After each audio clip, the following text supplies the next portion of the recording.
দুজন ব্যক্তির ঘটনা পড়লাম। একজন ব্যক্তি প্রচন্ড রকম আবেদ, প্রচুর ইবাদত করে। আপনারা জানেন ইবলিসও কিন্তু আবেদ ছিল, ইবলিস কিন্তু প্রচুর ইবাদত করেছে। এখন ওই ব্যক্তির একজন বন্ধু ছিল, এটা বানু ইসরাঈলের ঘটনা। তো সেই বন্ধু পাপী ছিল, বিভিন্ন কবিরা গুনাহ করত। আর এই আবেদ ব্যক্তি বারবার তাকে নসিহত করত, গুনাহ ছেড়ে দাও, তুমি পাপ করছো, গুনাহ ছেড়ে দাও। তখন সেই ব্যক্তি যে পাপ করছে সে বলতো যে আল্লাহ কি তোমাকে আমার রক্ষক বানিয়েছেন? আল্লাহ কি তোমাকে আমার উপর দারোগা বানিয়েছেন? আমাকে আল্লাহর হাতে ছেড়ে দাও, আমাকে নসিহত করতে শোনা।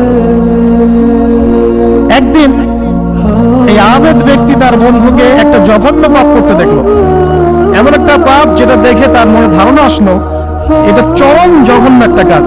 তখন সে মুখ ফসকে বলে ফেলল যে আল্লাহ তোকে আর মাফ করবে না, আল্লাহ তোকে জান্নাত দিবে না।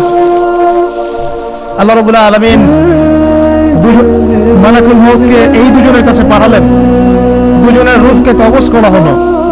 এবার আল্লাহ পাক তার সামনে তাদেরকে উপস্থাপন করে বললেন যে তোমাকে আমার রহমত সম্পর্কে কে গ্যারান্টি দিয়েছে যে আমি কাউকে রহমত করব কি করব না? যাও, আমি তোমাকে জাহান্নামে পাঠালাম, ওই ব্যক্তি যে আমার রহমত প্রত্যাশা করেছে আমি তাকে জান্নাত দিয়ে দিলাম।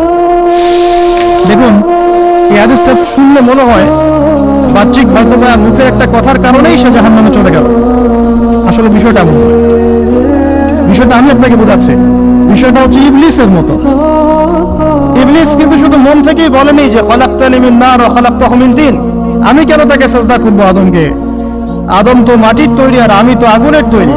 এটা ইবলিসের শুধু মৌখিক স্টেটমেন্ট ছিল না, কারণ কি ছিল? আবা ওয়াস্তাকবারা, সে উদ্ধত হয়েছিল, অহংকার প্রদর্শন করেছিল। ভিতর থেকে ইন্টারনালি সে অহংকারী ছিল, সে আন্ডারএস্টিমেট করে কথাটা বলেছে, শুধু মৌখিকভাবে বলে নাই। কিন্তু ঠিক এই ব্যক্তির ঘটনা এমনই, সে মন থেকে অহংকারী হয়ে উঠেছিল, যদিও বা সে আবেদ ছিল।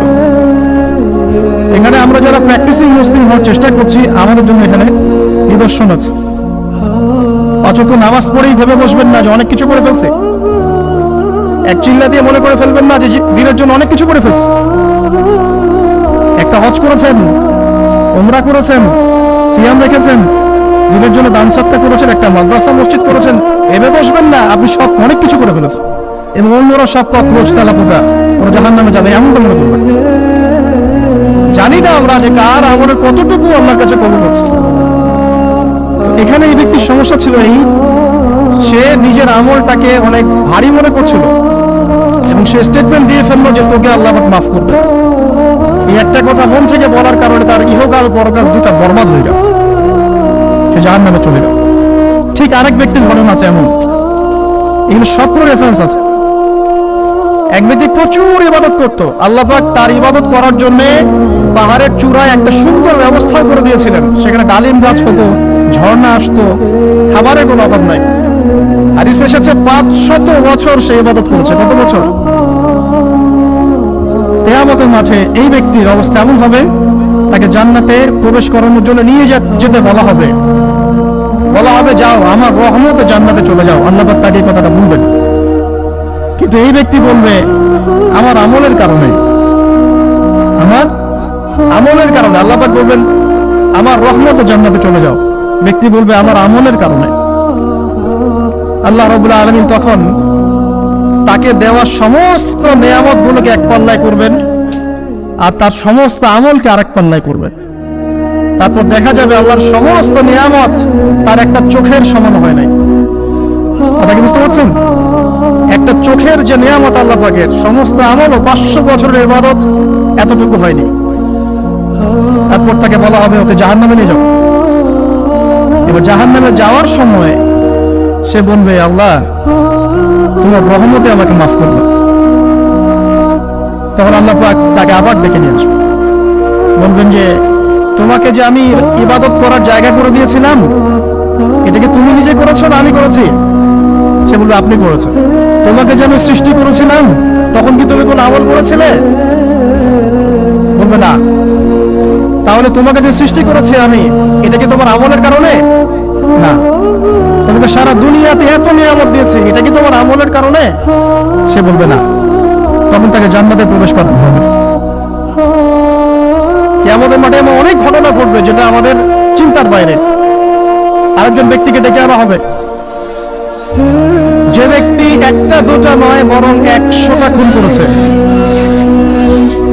সে 99 জন মানুষকে হত্যা করার পর ফতোয়া খুঁজে বেড়াচ্ছিল যে আমার তওবা কবুল হবে কিনা। একজন আবেদের কাছে গিয়েছে। আবেদ আর আলেম কিন্তু এক জিনিস না। আবেদ মানে যে প্রচুর ইবাদত করে, তার জ্ঞান কম, সে শুধু জানে কিভাবে ইবাদত করতে হয়। আলেম হচ্ছে সে যে শরীয়তের গভীর জ্ঞান জানে, আবার ইবাদতও করে।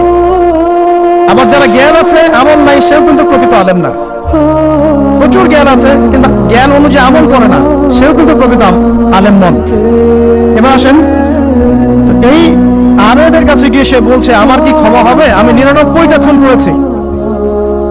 সে বলল তোমার আবার ক্ষমা? তোমার ক্ষমা নাই? তখন এই ব্যক্তি এই আবেদকে হত্যা করে 100টা খুন পূর্ণ করলো, ওকেও সে মেরে ফেলছে। আমার ক্ষমাই হবে না তো তোর কাছে তাকে কি দরকার? কি মত? কি বুঝতে পারলেন? বর্তমান বিশ্বের উগ্র মাথার পলিটিশিয়ানদের মতো অবস্থা। আমার দেশের সমস্যা, তোর দেশ পারমাণবিক বোমে উড়াই দিব, মানে এরকম একটা অবস্থা। তো আল্লাহ রাব্বুল আলামিন এই ব্যক্তির মধ্যে একটা চেতনা তৈরি করলেন যে আমাকে তওবা করতে হবে। সে তখন সার্চ করতে লাগলো আরো কোনো আলেম আছে কিনা। এরপর অনেক দূরে একজন আলেমের সন্ধান পাওয়া গেল। সে সেখানে গেল, তাকে গিয়ে বললো আমার কি ক্ষমা হবে? সে আলেম তাকে বললো হ্যাঁ, তোমারও ক্ষমা হতে পারে, যাও তুমি ইস্তেগফার করো এবং এই এলাকা থেকে অন্য এলাকায় চলে যাও। মানে যে এলাকায় তুমি অনেকদিন ছিলে, যেখানে তুমি অনেক পাপ কাজ করেছো, এখানে থাকার দরকার নাই। তওবা করে তুমি অন্য কোথাও চলে যাও, নতুন একটা জীবন শুরু করো। এখানে থাকলে হবে কি, তোমার স্মৃতিগুলো তোমাকে তাড়িয়ে বেড়াবে, মানুষ তোমাকে খারাপ নজরে দেখতেই থাকবে, তুমি তখন কষ্ট পাবে। এই জন্য তুমি চলে যাও। চলে যেতে যেতে সে রাস্তায় ইন্তেকাল করে।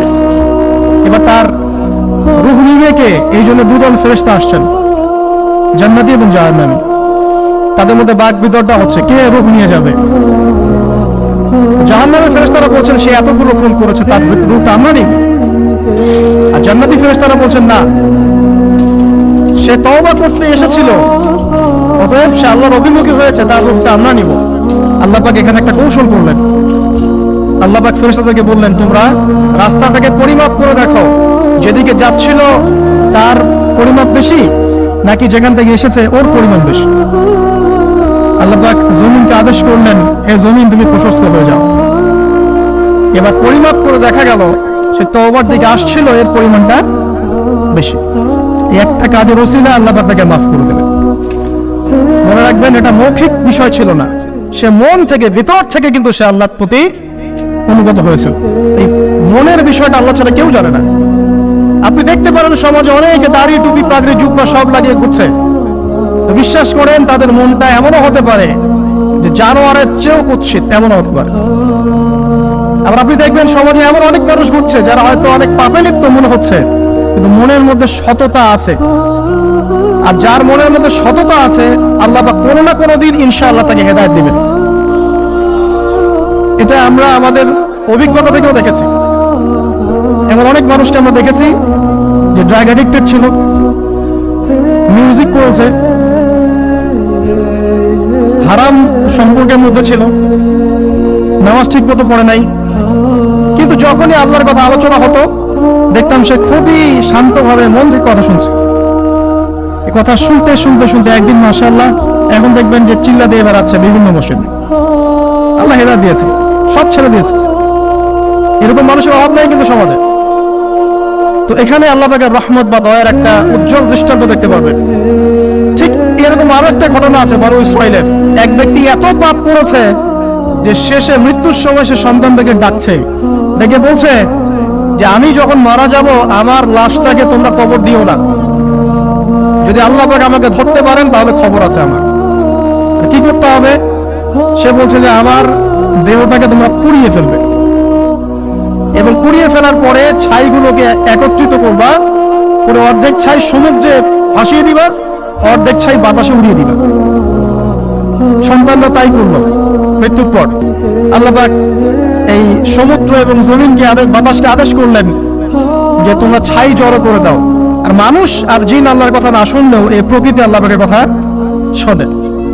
বিজ্ঞান বলে প্রকৃতি থেকে সব হচ্ছে। কি প্রকৃতি? প্রকৃতি কি, কাকে বলে? মানুষকে আল্লাহর ইবাদতকে বাদ দিয়ে প্রকৃতি পূজায় নিয়ে গেছে। এই পুরো প্রকৃতি আর মহাবিশ্ব এক আল্লাহর ইবাদত করে। কে সৃষ্টি করলো প্রকৃতি? প্রাকৃতিক ভাবে হয়েছে সবকিছু বলে, আল্লাহ থেকে হয়েছে বলা যাবে না। বললে আপনি মৌলবাদী হয়ে যাবেন। আল্লাহ শব্দ ইউজ করলে আপনি মৌলবাদী হয়ে যাবেন। ধর্মতাত্ত্বিক শব্দগুলোকে আস্তে আস্তে উঠিয়ে দেওয়া হয়েছে। দেখবেন যুক্তি, বিজ্ঞান, দার্শনিক শব্দগুলোকে আনা হয়েছে। এটাও টেকনিক্যালি করা হয়েছে। কোন সেকুলার মিডিয়াতে আপনি দেখবেন না ইনশাআল্লাহ বলছে। ইনশাআল্লাহ প্রমাণ করবে যে আপনি আস্তিক না নাস্তিক। তো প্রকৃতিকে আল্লাহ পাক আদেশ করলেন, এই সমুদ্র ছাই জড়ো করো, এই বাতাস ছাই জড়ো করো। তারা ছাই জড়ো করে দিল।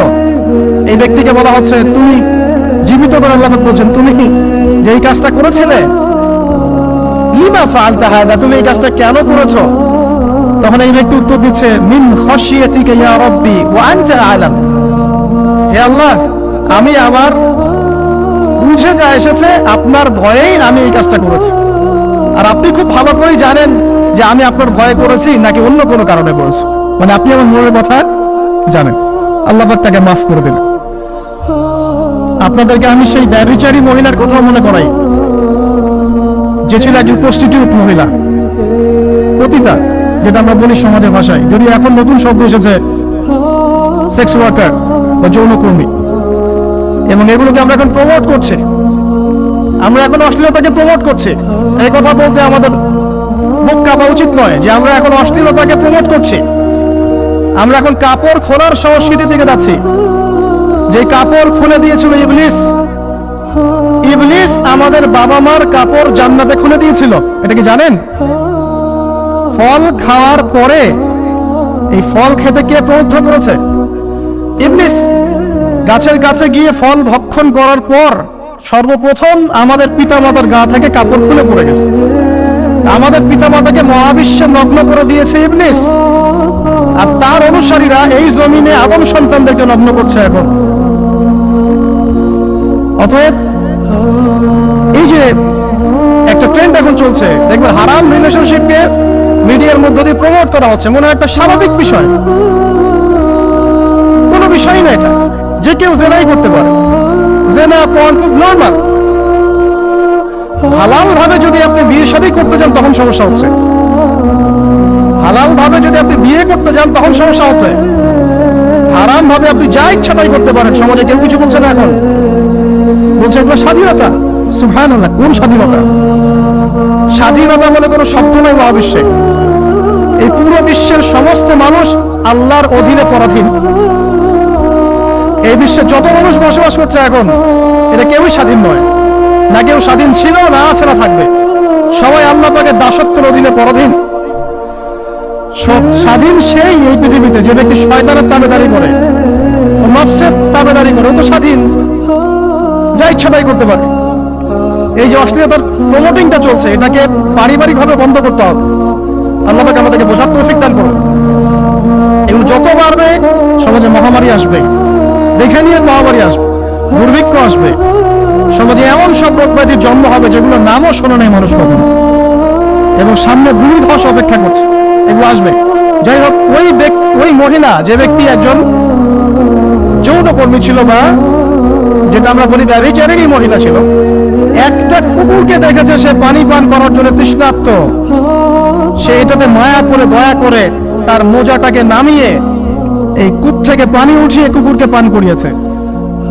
এই একটা কাজের বদৌলতে আল্লাহ রাব্বুল আলামিন এই ব্যভিচারী মহিলাকে মাফ করে জান্নাত দিয়ে দিয়েছে।